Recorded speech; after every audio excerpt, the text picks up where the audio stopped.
First, I was on a 3-week hiatus, and now I'm giving you 2 YouTube videos 2 days in a row. That's not quite spoiling you just yet, but if I do one more video in the next 2 or 3 days, that would be spoiling. Again, my standard for spoiling you guys is anytime I do 3 or more videos in a 7-day period. Anytime I do 3 or more videos in a 7-day period, I categorize that as spoiling you guys here on YouTube. But if I only do 1 or 2 videos in a 7-day period, that's pretty standard for me. Here's the reason I'm back so soon. Some of this is going to be repetitive, per usual. But there's a lot of things that need to be repeated. Not only by myself, but by many people in society. I mean, you see what's going on in the streets of America? Shoot. And a lot of the messages you're hearing are repetitive. For good reason.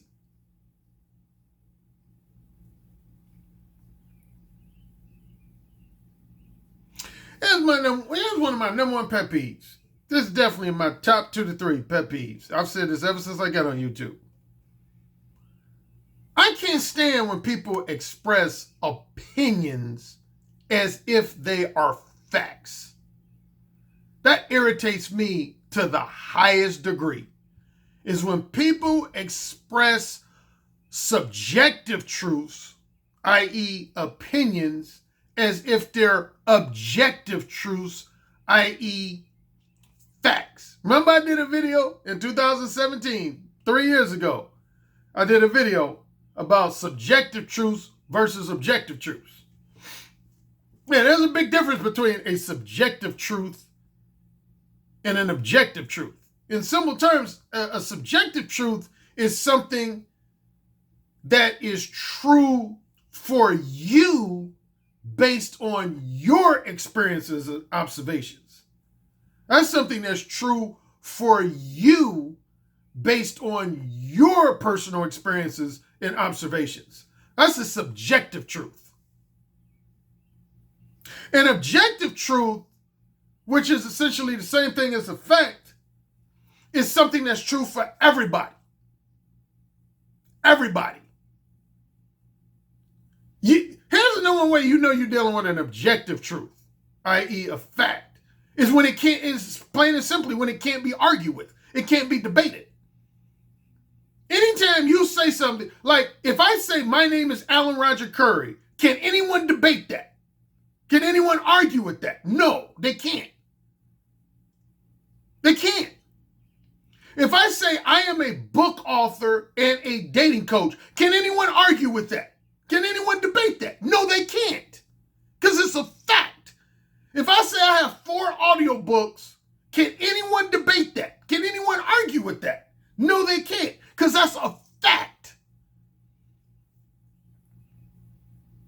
If I was to say I am engaged to be married, can anyone argue with that? Can anyone debate that? No, they can't. Because that is a fact. That's the number 1 way you know you're dealing with a fact, is when nobody can argue with it or debate it. They can criticize it, but they can't legitimately or validly argue with it or debate it. That's a fact. If someone has a valid, legitimate reason to debate something you say and argue with something you say, argue towards the truthfulness of whatever it is you're saying, the validity of whatever it is you're saying, then it's not a fact, it's an opinion. Not a fact, it's an opinion.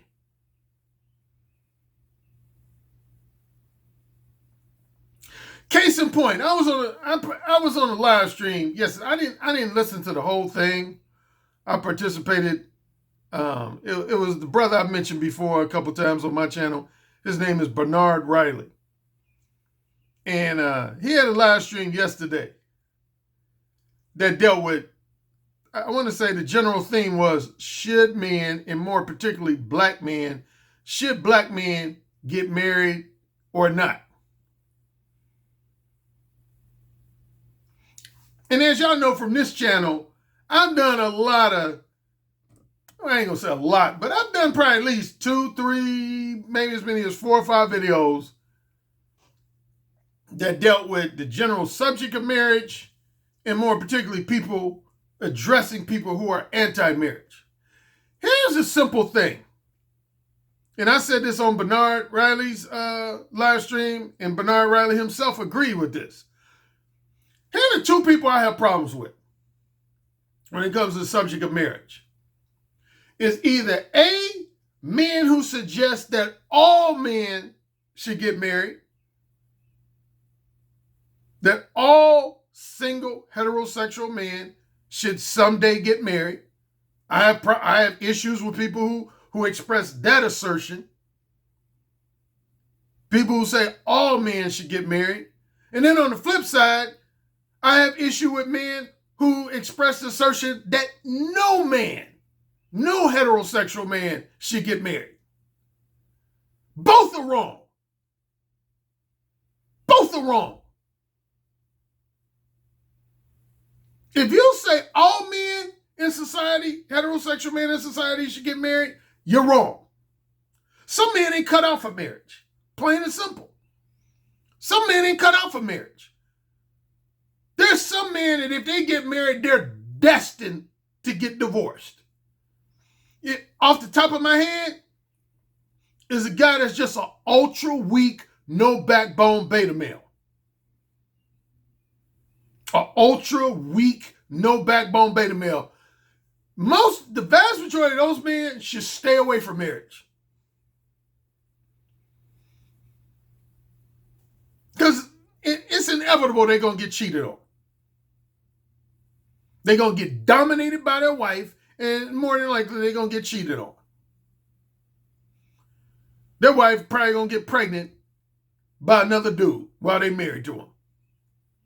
Now here's the problem with those guys though. See, a lot of weak, no backbone guys are going to be motivated to get married because what options do they have for casual sex? For non-relationship sex? Let's be real. What options do they really have?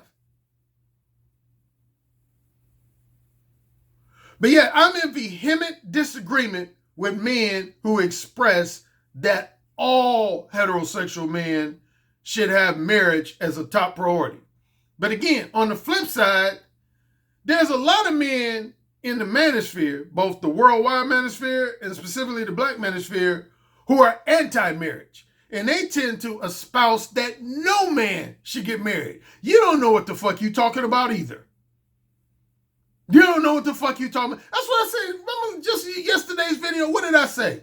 I said 90% of the men on YouTube who talk about dating relationships, male, female, intersexual dynamics, they don't know what the fuck they talking about. They need to shut the fuck up and leave it to professionals like me. They need to shut the fuck up. Now, I want to clarify, I'm not saying that people shouldn't be entitled to their opinions. If you got an opinion, go ahead and express it. But again, the problem with, you got a lot of guys who express opinions as if they're facts, and they're not. Like, you got a lot of men who will say marriage is not a good option for any man. Why has my brother been married for 12 years then? Why? Why have most of my frat brothers been married for 15, 20, 25 years then if marriage is not a beneficial option for any man? Man, shut the fuck up with that bullshit. My father was married for over 40 years before he died. Most of y'all saying that came from a broken home. And I've talked about that before. I would bet money that the vast majority of you anti-marriage motherfuckers, y'all came from a divorce background. So of course you're going to be anti-marriage because you ain't got no role models for marriage. Your mother and father weren't married. They either weren't married at all or they got married and got divorced. Of course you're going to be anti-marriage.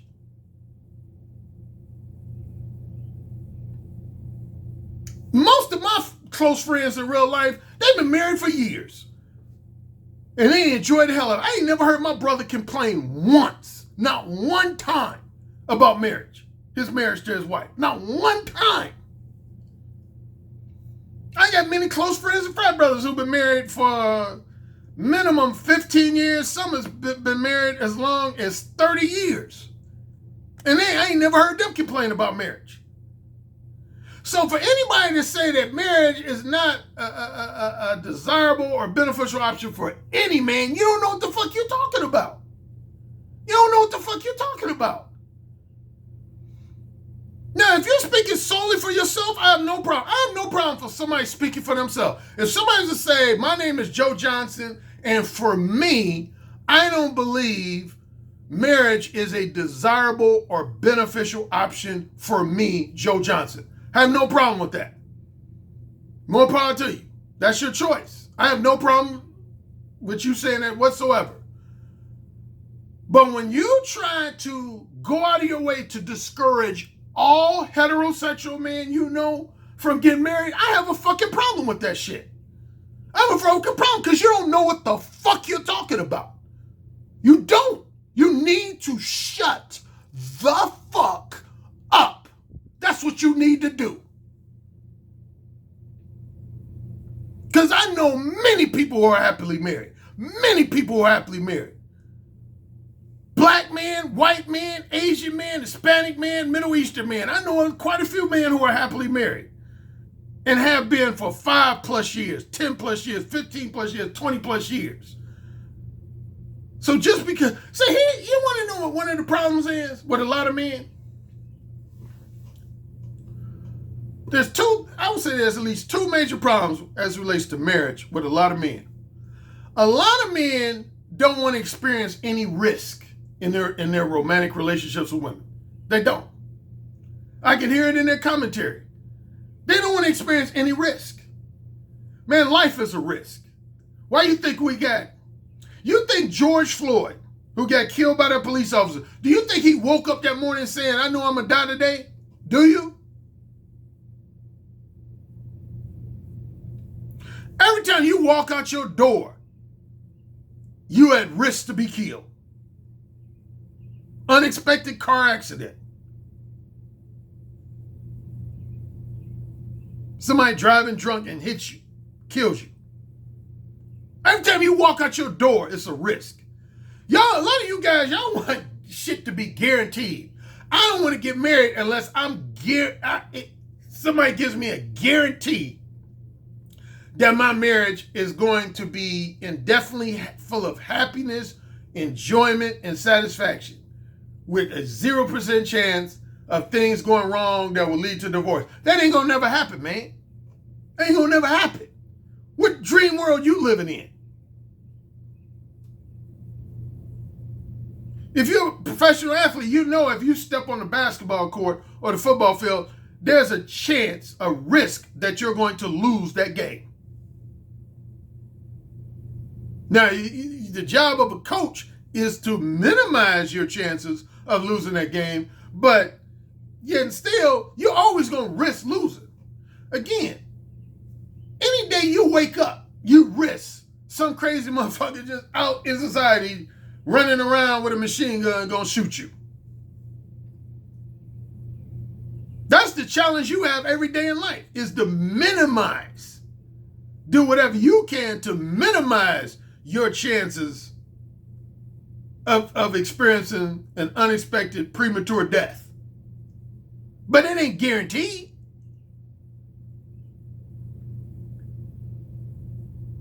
Any person who joins the armed services in their respective countries knows that once you become a soldier, you're at risk to die at a fairly young age. You're at risk. Every job you get hired for, you're at risk to be fired from that job.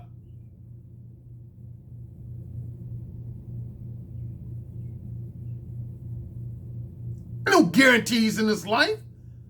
That's what a lot of you guys are looking for. I mean, it's just like the do with dating relationships.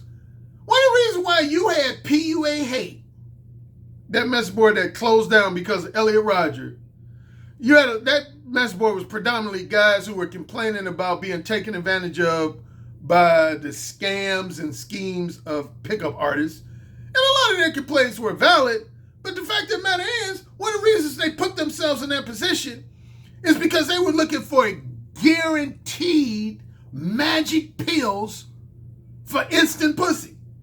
And they didn't get them. That's why I always reiterate when it comes to me as a dating coach, I don't offer guarantees.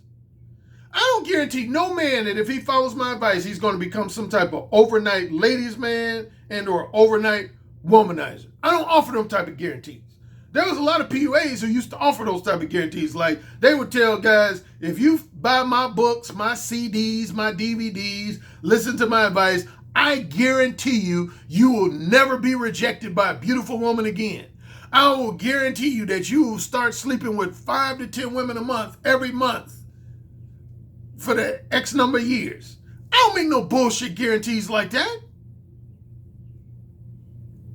But that's what a lot of you guys are looking for, man. Y'all looking for guaranteed flawless marriages. No such thing. And while I'm on that point, a lot of y'all act like women have no risk whatsoever for getting married. Really? Insert dog face here.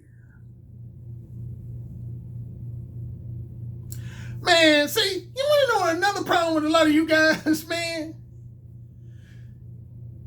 Is a lot of you guys are jealous and envious of your ancestors, your predecessors. See, I've talked about this before in videos. See, back in the day, when a man got married, a woman was considered pretty much his property. Just like your television is considered your property, you know, your automobile is considered your property, your clothes are considered your property. Before the second wave of feminism, and even more so before the first wave of feminism, women were considered a man's property when he got married to him. But starting with no later than the second wave of feminism in the 1960s, man, that shit ended. But I could tell by some man's commentary that that's what they still want. They want women to be there.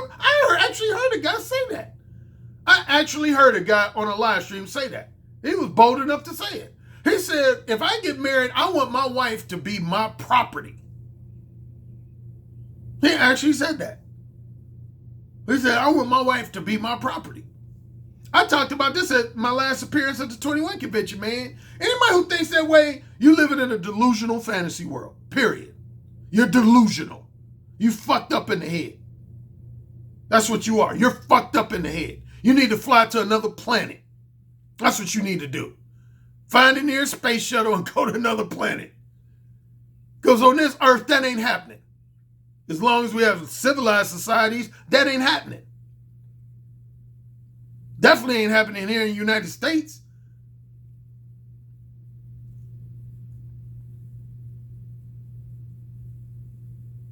So you can get out of here with that bullshit.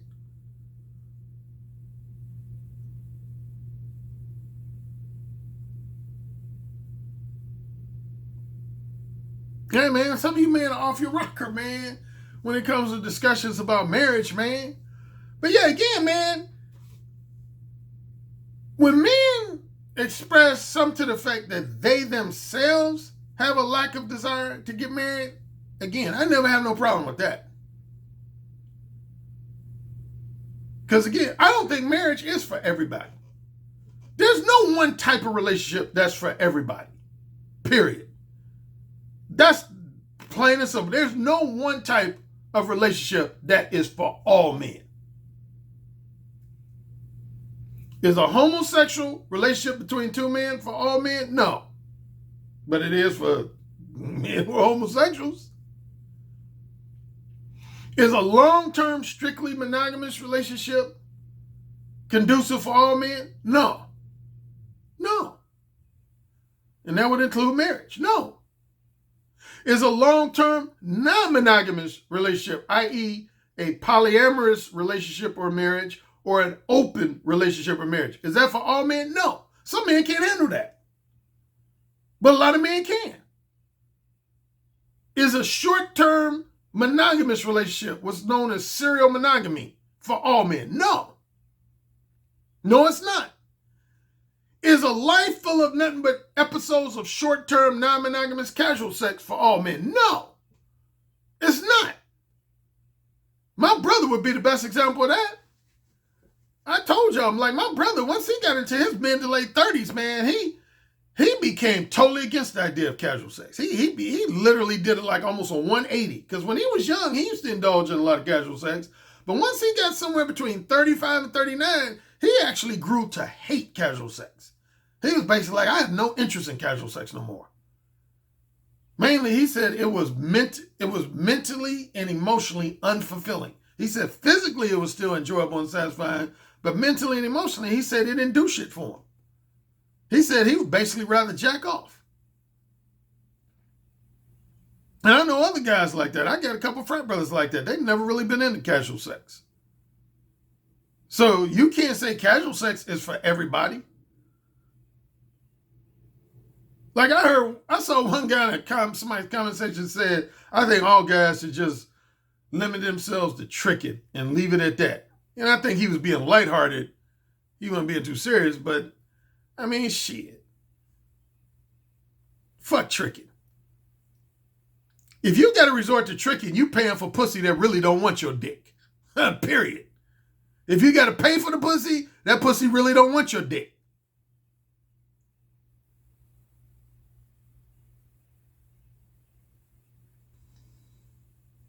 And the final thing along the segueing from that last point, I can't remember, I heard a guy say this or saw a guy say it in the comment section or a combination of both. But one thing I noticed, and I've talked about this at least once or twice before in previous videos.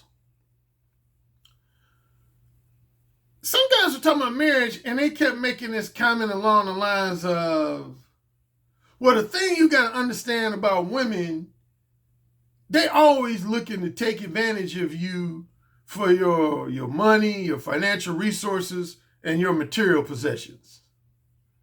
They always looking to take advantage of you for your money, for your financial resources, your material possessions, and some even suggested, some various other non-financial aspects of your non-sexual time, attention, and companionship. That's true, but that's not exclusively true. That's true. I would never say that's not true, but that's not exclusively true. In other words, like one guy said, he made this generalization that he said, here's the simple thing with men and women. Women use men for their money and what they have to offer, in terms of money and material possessions, and men use women for what they have to offer sexually. Again, I wouldn't say that that's not true, but I wouldn't say that generalization is not exclusively true. It's not accurate. To put it in more blunt terms, women use men for sex too. Would be my simple, straightforward point. Women use men for sex too. So I don't disagree with the assertion that men use women for sex. I'm not disagreeing with that. But what I want to point out is that a lot of men almost seem like they're implying that women never use men for sex. Like you take me, and if you've been a long time listener of my videos, I've touched on this a few times. I'll use myself as a perfect example. I rarely in my life had a woman use me for money and material possessions. For the simple fact that most of my adult life, I didn't have shit to offer in that area. Definitely in my 20s and 30s. In my 20s and 30s, I didn't have nothing to offer to women in the way of money and material possessions. I said this kind of half seriously and half lightheartedly on one of my videos a year or two ago. I said, you want to know if there's one advantage to being a man who's broke, or if not flat broke, financially struggling, is that if there's no other benefit to it, is that if a woman chooses to allow you to fuck her on a regular, semi-regular basis, she ain't doing it because she's trying to motivate you to spend money on her. She's doing it because she genuinely enjoys your dick. Facts. Facts. That's the one benefit of being, in most situations, I would say there's more detriments than benefits to being broke, unemployed, or financially struggling. But when it comes to dealing with women, if there's one benefit to being a man who's broke or financially struggling or unemployed or erratically employed, is that if you're able to fuck a woman on a regular, semi-regular basis, you know she genuinely loves your dick. She ain't doing it because she's trying to get you to wine and dine her, because she know you ain't got shit. And that was my situation. In my 20s, I wasn't no whiner and diner. Shit, man, most of the time in my 20s, I was either broke, borderline broke, or financially struggling. Most of the women I fucked in my 20s and 30s, they was making more money than me. I rarely, in my 20s and 30s, had sex with a woman who was making less money than me. I would say probably 95% of women I had sex with in my 20s and 30s were women who were making significantly more money than me. I was once a woman's, what's known as a kept man. I've talked about that before. I ain't gonna go into all the details. But yeah, there was a high esteemed doctor. She was a pediatric surgeon, and she was actually the top pediatric surgeon in Los Angeles County. I was, for a few months, I was like her kept man, which means she was paying all my bills, my car note, all that shit, just in exchange for me giving her good dick. Women will use men for sex. Like, another story. Y'all heard me talking about the woman from California I used to mess around with, who I always referred to as Sharon, not her real name, Sharon. She's a classic example. She had no interest in having me as her boyfriend or her future husband, but she loved me as a fuck buddy. I dealt with that with a lot of women. See, in the same way, you got a lot of men who basically have been treated just like a walking, talking wallet or walking, talking ATM machine. But at the same time, those women never treated them as desirable dick. See, I've had just the opposite problem. I've had more women in my life that treated me like dick-only material than I've had women who've ever treated me like some kind of informal sugar daddy type. I've never been treated like a sugar daddy type by a woman, ever. Real talk. I've never, for pretty much my entire adult life, I've never had a woman that gravitated to me because she looked at me as some type of potential sugar daddy. Because honestly, before the last 3 or 4 years, man, I've never really been making that much money. I've always made an average to a less than average amount of money. Like as recently as 2014. 2014, I think I was only making somewhere between 30 to 35 grand a year. Yeah, that was what? That was just 6 years ago. I think in 2014, my total income for that year was no more than about 35 grand. The first year I started making what I call above average type money was 2016. Yeah, it was 2016 because that's when my audiobooks first started hitting. And then the last 2 or 3 years, I've been in the 6-figure range. But, yeah, man, I ain't never had women gravitate to me because they thought I could, spend a lot of money on them. Or I've dealt with the opposite problem is women treat me like, Alan, I told this story on one video before. Like, the last time I remember a woman specifically told me that was in 2012. Yep, I remember 2012.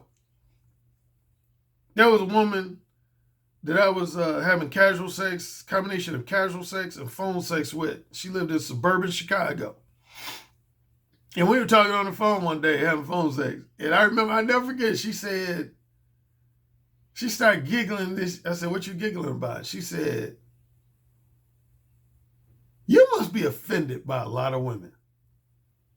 I kind of feel sorry for you." That's what she said. She said, "I kind of feel sorry for you." And I said, "What do you mean? What are you talking about?" Because I didn't know where she was going with this. And she said, "Come on, Alan, don't you realize who you are and why women gravitate towards you, surely you have to be cognizant of that. And then I began to feel where she was going with this, but I still wasn't sure. So I was like, just be specific, be blunt, say what you need to say. And essentially what she said was, Alan, don't get offended, don't have your feelings hurt. But she said, here's the positive and negative of you. She said, on the negative end, you are no woman's boyfriend or husband material. She actually said that to me. She said, you are no woman's boyfriend or husband material. And she went on to basically say, she was like, because you really don't have anything to offer. Basically, she was talking in the way of financial resources and materials. And she was like, you really don't have anything to offer. She said, so a woman like myself, and when she said a woman like myself, she was talking about, because this woman, she was college educated, professional, had her own house, 2 or 3 cars. She had it going on, basically. I think she was in pharmaceutical sales. And she was like, for a woman like myself, as far as being a serious boyfriend or husband, she said, you really don't have anything to offer me. So she said, that's the negative. But she said, now on the positive end, she said, for you being a fuck buddy, she said, oh yeah, I give you that. She said, you're a 5-star fuck buddy. She said, when it comes to being a fuck buddy and a phone sex partner, she said, I give you nothing but 5 stars. She said, but for boyfriend, husband material, she said, you don't really have shit to offer. And I wasn't really totally hurt by that, because I honestly had heard it before. But that was probably the last conversation I could think of off the top of my head where a woman just was blunt in telling me that. Well, here's the reality. At that time, which was in summer of 2012, that was 8 years ago, her assertions were valid. But as of today, I do have stuff to offer. I drive a Porsche. I cleared over 125 grand last year. And I'm engaged to be married with a child on the way. How you like them apples?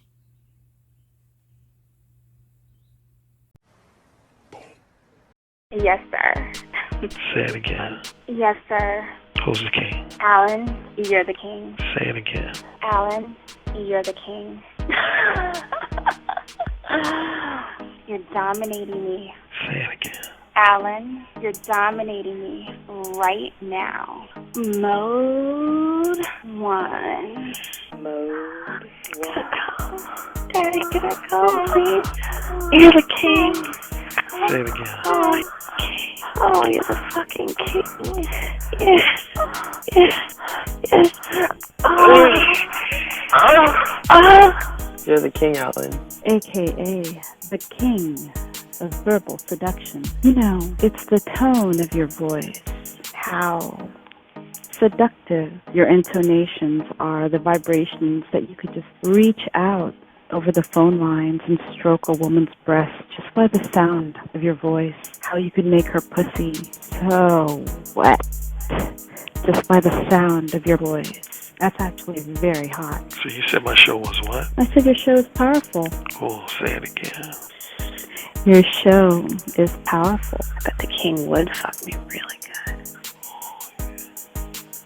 Who's the king? Alan Roger Currie. Oh, yeah. Who's the king? Alan Roger Currie. The king. The king. The king. I have to agree with you on the communication piece, because I actually did take a session with Alan Roger Currie, and he gave me a line that I did not think was going to work, and it worked. And I was like, what the fuck?